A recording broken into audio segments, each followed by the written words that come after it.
cuidados devemos tomar com os nossos olhos desde a infância? Para responder essa pergunta e outras, está aqui ao meu lado hoje a oftalmologista doutora Maria Elizabeth Mota. Bem-vinda, doutora. Obrigada, Mirna. Olá, internautas. Espero poder contribuir. Doutora, quais são os cuidados que a gente tem que ter com os nossos olhos desde a infância? Como que a gente pode ensinar aos nossos filhos o que é certo, o que não é certo? Que bom conversarmos então sobre o começo. A gente pode até pensar na vida intrauterina. Desde lá já conta a saúde do pai e da mãe, conta o pré-natal, conta o aconselhamento genético, que é quando vão ser formados todos os órgãos e entre eles os olhos. Então o bebê nascendo começa já no berçário. Não é uma lei federal, mas já é lei em muitos estados, São Paulo é, o teste de Bruckner, que é o teste do olhinho, onde o pediatra consegue ver se a menina dos olhos, a pupila, tem a abertura correta e a transparência necessária, ou se há obstáculo de meios. Então, assim ele já consegue encaminhar o oftalmologista para descobrir várias patologias que podem estar presentes ali e que a família ainda não tem capacidade de perceber porque são exames específicos. Então, desde estar na vida intrauterina, passar pelo berçário, já são os cuidados óbvios que acontecerão, os primeiros. E estando junto ao oftalmologista, ou só por rotina, ou porque já há o diagnóstico de uma patologia, então serão programadas visitas periódicas. A periodicidade é determinada pela presença ou não de patologias. E a gente pode falar sobre prevenção. Então, assim, é muito comum acidentes dentro do lar, onde está geralmente sobre os cuidados da mãe ou de alguém que está ajudando. Então, muito cuidado com objetos pontiagudos expostos, gavetas, portas abertas, produtos químicos, porque a criança acha bonito, ela pega e ela pode se machucar bastante. Então, todos aqueles cuidados clássicos que até os antepassados, os antigos falavam, a gente deve respeitar para proteger os olhinhos dos bebês. Doutora, se acontece um acidente dentro de casa e, por exemplo, uma criança passa água sanitária nos olhos, né? Passa o dedo lá, não sabe o que, pensa que é água, quais os primeiros cuidados que a mãe deve tomar para que aquilo cause menos transtorno? Na prática diária do nosso trabalho em consultório, a gente vê feliz que as próprias pessoas já sabem que na hora que acontece elas jogam água. Seja uma criança, seja um funcionário numa obra, que é muito comum, cal virgem, eles já imediatamente jogam água. Então, se a mamãe perceber que era um produto de qualquer natureza, ela joga instintivamente água e está certo. É só água, né, doutora? Só. Porque, geralmente, água a gente dispõe. Difícil a pessoa estar preparada para tudo, mas se tiver em casa soro fisiológico pode abrir os olhos e jogar lá dentro mesmo. Quanto antes retirar o produto químico, menos lesão terá, ou até nenhuma. Também tem aquela questão de coçar os olhos, né? Eu não sei qual é a recomendação médica, mas tem muita criança que coça muito os olhos, adulto que coça os olhos. Devemos ou não devemos coçar os olhos? Não pode, então não deve. Os olhos, eles são câmeras fotográficas que têm origem no cérebro, então é uma diferenciação do tecido neurológico, porque o cérebro, para tomar decisões, para se posicionar, ele precisa de informações de todos os nossos 5 sentidos.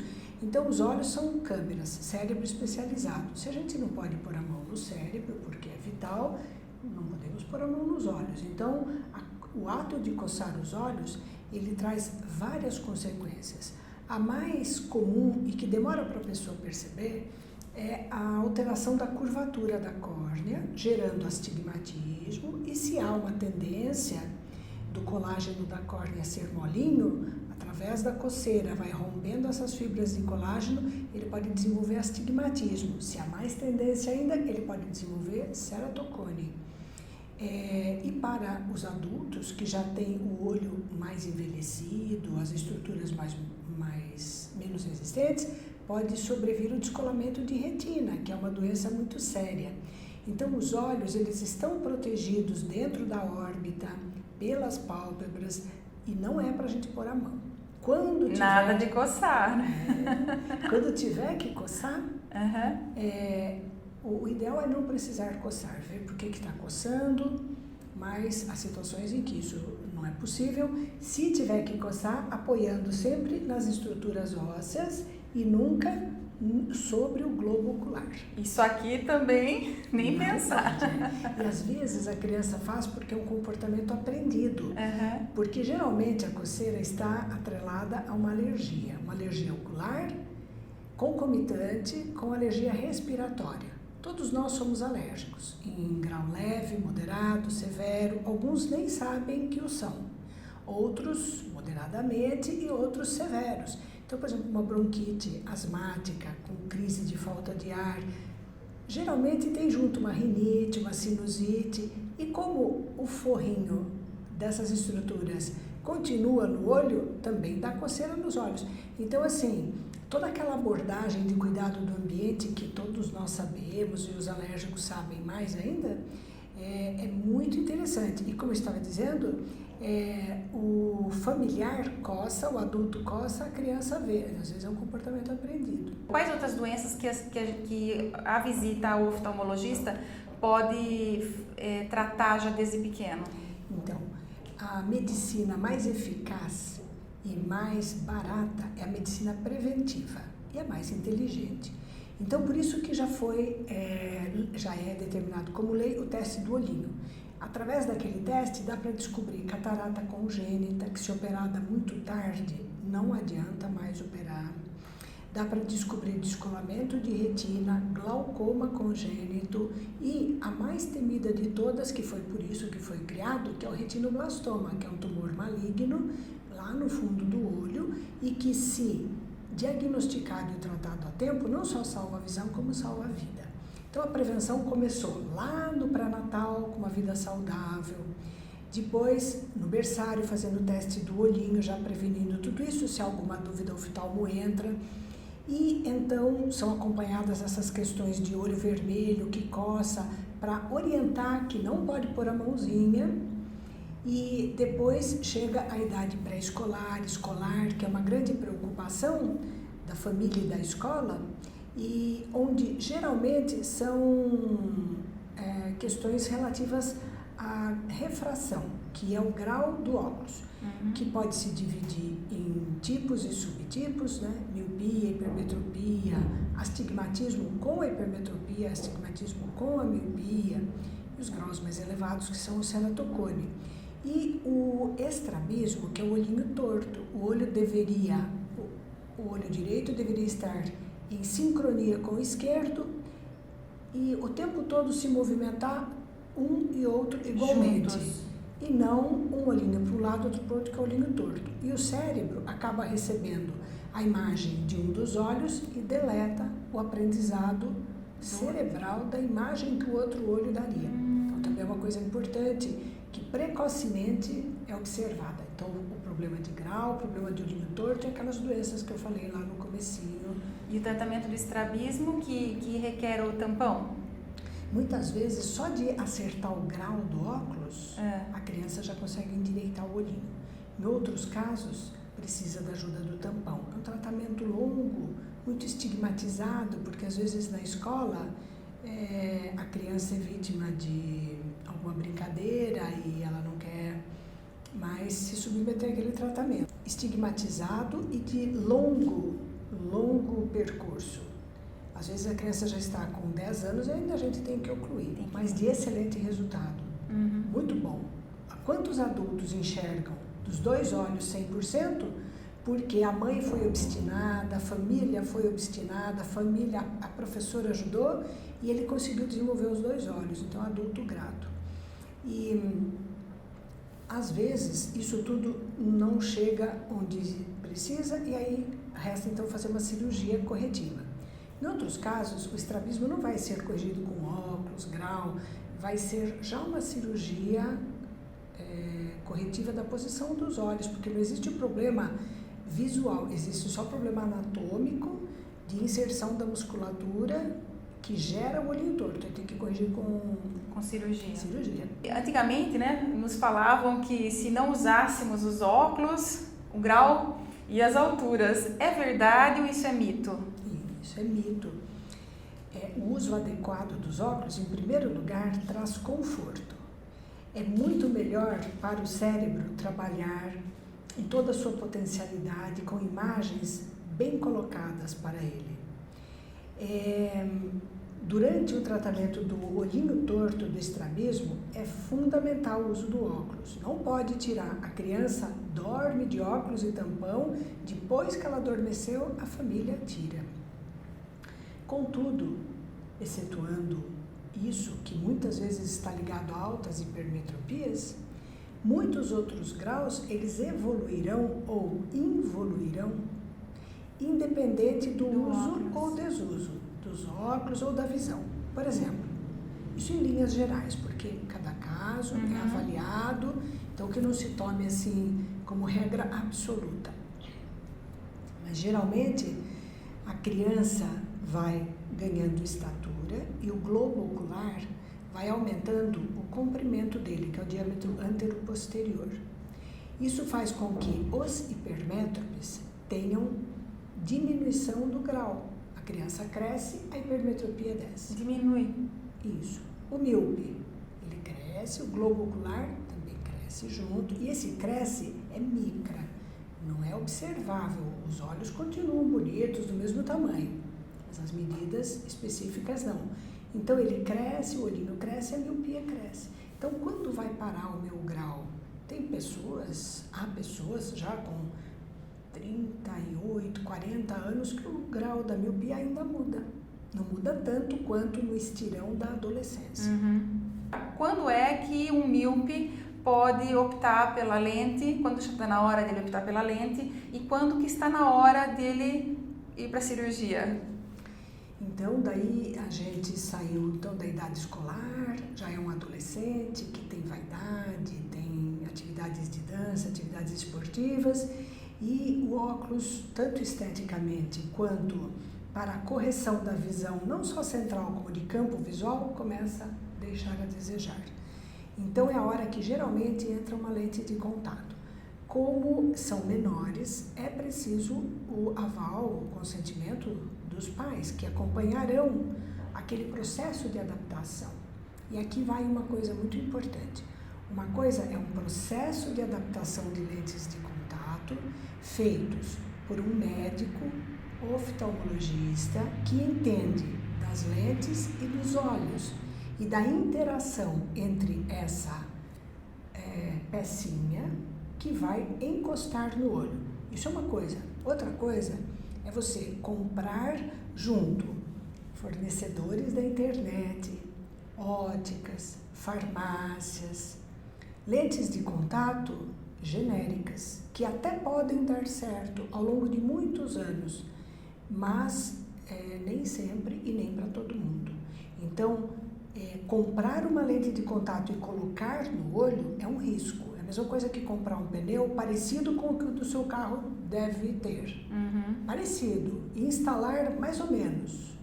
Pode ser que dê tudo certo. Pode ser que a 120 também não dê tudo certo. E a adaptação consciente junto a um profissional que tem a responsabilidade de detectar doenças que possam aparecer nesse tempo. Então, uma vez que começou a adaptação, vai haver orientação de muita higiene, muitos cuidados e retornos periódicos. Se a pessoa pudesse ficar só de óculos, que fica longe do olho, seria mais saudável, porque a córnea é o nariz do olho, é por onde a córnea respira, e ela vai receber aquele plástico ou aquele material mais rígido, que são as lentes de silicone e hidrogel, as lentes siliconadas, que bloqueiam um pouco a respiração do olho. Por isso que os materiais são cada vez mais nobres, tentando ajudar o olho a sofrer menos com a presença da lente. Então, se pudesse ficar só no óculos, era bom. Mas existem as lentes, são muito boas, são muito confortáveis por 1000 razões. A principal delas é garantir uma qualidade de imagem processada pelo cérebro, onde a gente ganha campo visual, ganha profundidade e ganha adequação do tamanho da imagem, porque o míope ele vê o objeto bem diminuído e o hipermétrope ele vê o objeto bem aumentado. É a função da lente para conseguir trazer o foco na retina. E a lente não, ela minimiza esses defeitos, que é a perda do campo e trabalhar no tamanho da imagem. Então elas existem, são boas, bem cuidadas, bem acompanhadas, parceiras do óculos, não só a lente. Dormir de lente, então, nem pensar, porque a hora que o olho fecha, ele não respira mais nada e é um meio de cultura para vários bichinhos.